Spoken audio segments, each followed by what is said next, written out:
और हमारे बीच में कोई बोलेगा तो फिर छोड़ेंगे नहीं। पक्ष क्या बोल रहा है, विपक्ष क्या बोल रहा है, हम सब सुनते हैं और जब हम बोलते हैं तो सदन सुनता है। 81 ज्यादा कि 3.25 करोड़ ज्यादा? 81 के बच्चों पे हमने सवाल उठाया, आपकी हालत खराब हो गई। और 3.5 करोड़ के बच्चे कहाँ हैं? धूल में हैं। सिलेट के जगह प्लेट लेके खिचड़ी खा के पढ़ रहे हैं। 81 के बच्चे मैंने अमृत वाले हो गए और बाकी लोग क्या धूल में पलेंगे?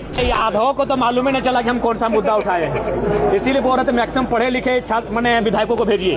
आधो को मालूम है नहीं कि हमने कौन सा मामला उठाया। CD रेशियो क्या है इनको आधो को मालूम नहीं है, क्योंकि चुनाव समीकरण से जीते जाते हैं, मुद्दों से नहीं जीते जाते हैं। सरकार को जो वोट देने वाला पक्ष है वो एक बहुत बड़ी आबादी है।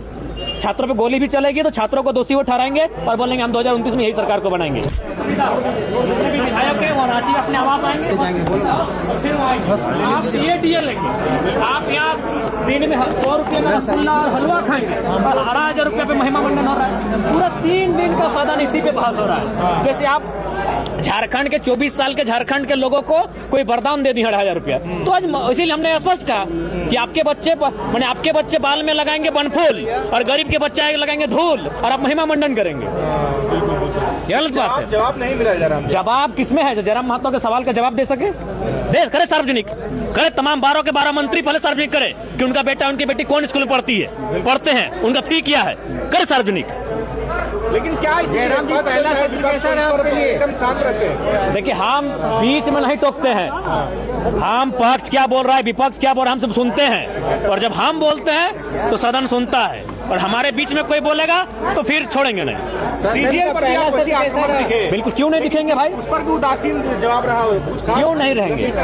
कुछ नहीं। देखिए सरकार को भी मालूम है चुनाव समीकरण से जीत के आती है। लाठी तो छोड़िए, अगर आप यहाँ छात्रों पे अगर गोली कांड भी होता है तो सरकार को फर्क नहीं पड़ेगा, क्योंकि चुनाव समीकरण से जीते जाते हैं, मुद्दों से नहीं जीते जाते हैं। सरकार को जो वोट देने वाला पक्ष है वो एक बहुत बड़ी आबादी है। छात्रों पे गोली भी चलेगी तो छात्रों को दोषी वो ठहराएंगे और बोलेंगे हम 2029 में यही सरकार को बनाएंगे। तो सरकार को ही मालूम है, वो दिल्ली की सरकार को मालूम है और रांची की सरकार को ही मालूम है कि चुनाव मुद्दों से नहीं चुनाव समीकरण से जीता जाता है। इनके पास वो वोट का समीकरण है। अच्छा, जो आपने कहा कि सदन में जो हुआ, बिल्कुल क्या गलत कहा हमने? ये 18 साल की लड़की को 2,000 रुपया देंगे और महिमा मंडन करेंगे। हमने कहा आप उसको अगर स्कूल जाने से पहले पैसा देंगे तो चाट छोला और सिंगाड़ा में खर्च करेगी, वो अपने श्रृंगार के सामग्री में खर्च करेगी। आप स्कूल जाने दीजिए, उसके अटेंडेंस होने दीजिए, उसके बाद स्कॉलरशिप के रूप में 2,000 रुपया दीजिए, यही पैसा दीजिए, लेकिन नजरिया बदलिए। सरकार तो सिर्फ उपलब्धि बता रही है अपना। उपलब्धि है कि क्या है वो जैसे जैसे दिन बीतेगा पता चलेगा। आज जो अरे आधो को तो मालूम ही नहीं चला कि हम कौन सा मुद्दा उठाए हैं, इसीलिए बोल रहे थे मैक्सिमम पढ़े लिखे छात्र मैंने विधायकों को भेजिए। आधो को मालूम है नहीं कि हमने कौन सा मामला उठाया। CD रेशियो क्या है इनको आधो को मालूम नहीं है। क्रेडिट रेशियो, हाँ। बिल्कुल। क्या बताइए? देखिए वो मामला ये है क्रेडिट एंड डिपॉजिट। उसका मतलब है कि हमारे राज्य की जो बैंक हैं वो बहुत ज्यादा पैसा पड़ोसी राज्य के बैंकों को ट्रांसफर करती है और क्या होता है हमारे राज्य के लोग ग्रसित हैं। मैदार बात मुख्यमंत्री उनके अध्यक्ष होते हैं। तो भाई उन पैसों को अगर आप अपने पास रखेंगे तो आप युवाओं को लोन दीजिए, आप किसानों को लोन दीजिए, आप महिलाओं को लोन दीजिए और उनको आत्मनिर्भर बनाइए।